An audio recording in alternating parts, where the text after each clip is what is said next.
I respectfully thank you for coming together today for this important and historic occasion. I extend my deepest gratitude to the former students of the residential school system, their families, and their loved ones, and any special guests who have assembled here to hear this apology. We, of course, are pleased to be joined by the President of Nunatuavut, Rod Russell, and members of the Governing Council. I wish to acknowledge the support of the Nunatuavut Community Council and the leaders and officials who provided assistance as we engaged to deliver this apology. Let me say from the outset that the treatment of Nunatuavut Inuit in residential schools represents a tragic and sad chapter in the history of Newfoundland and Labrador. We have a responsibility to acknowledge the past. When we look back at what former students endured, when we hear stories from former students and their family members today, we commend them for coming forward, for continuing to share their stories. Their bravery and resilience are a strength to all of us.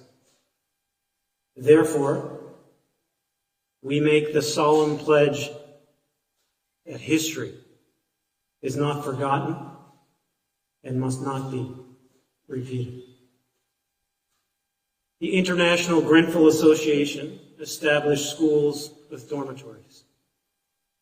Their stated purpose was to educate children primarily from the communities of Spotted Island, Bateau, Seal Island, Black Tickle, Cartwright, Happy Valley Goose Bay, Northwest River, and other parts of Labrador. Children in these schools were physically separated from their communities, their traditions, and their culture. These children were placed long distances from their families and with strangers who did not share their ways of knowing nor their values.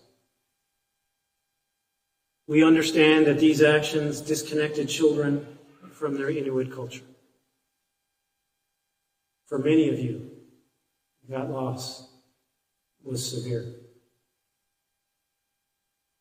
Many of these impacts are still felt across Nunatuavut today.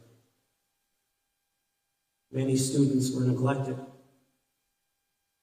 Others have recounted recollections of physical and sexual abuse. However, all of the students shared the loss of their attachment to family, community, and traditions. Following their time at the schools, some students returned home to their families and communities that they used to know.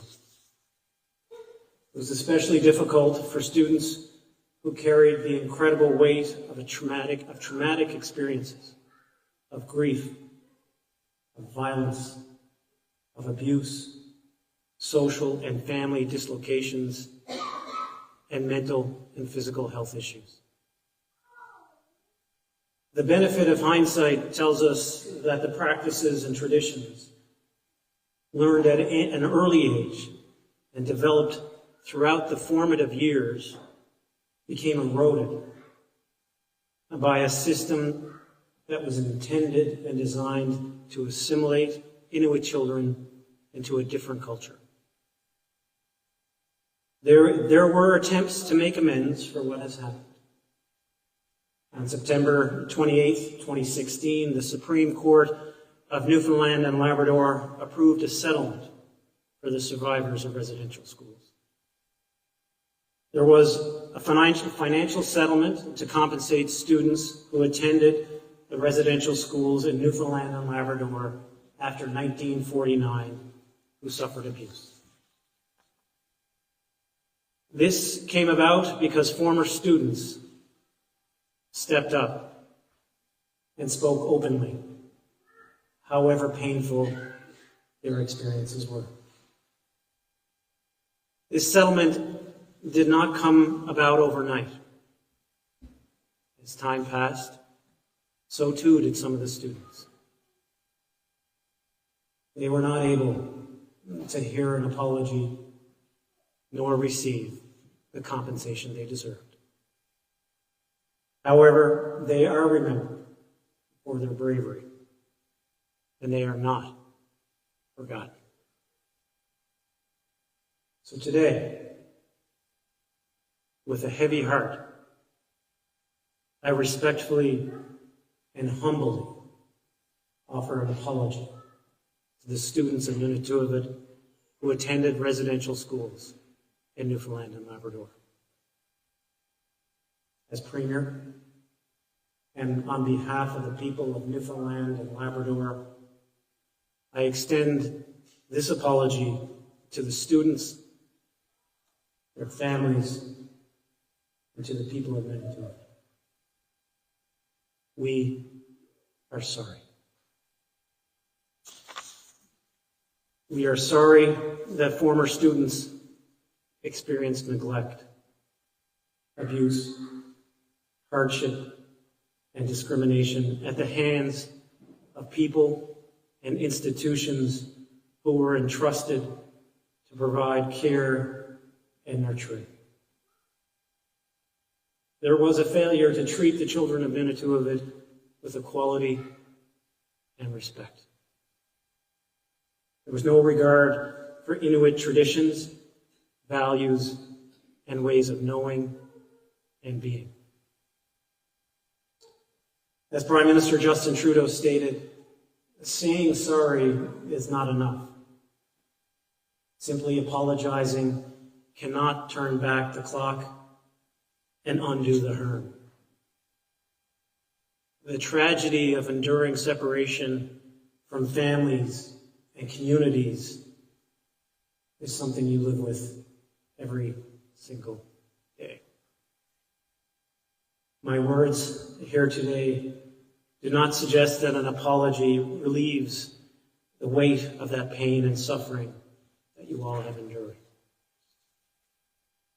However, by coming here today and expressing with complete sincerity that I am sorry, it is my wish that your journey of healing can truly continue. There is admiration for the strength demonstrated by the former students and their families. It is your strength, determination, and commitment to healing that inspires us today. It is my belief, and the belief of the government that I lead, that we truly understand and need to understand the history of residential schools if we ever hope to advance reconciliation. Only by coming to terms with the past and apologizing for our failures can we forge a path towards reshaping a future for our children and for our grandchildren. Reconciliation is a difficult process. It takes time, it takes effort, and it takes sincerity. Today is an important step in rebuilding our relationship. A relationship that must be founded on respect, cooperation, partnership, and above all, trust. Thank you for giving me the opportunity to come to Cartwright today to say that I am sorry on behalf of all of Newfoundland and Labrador. Nakamik.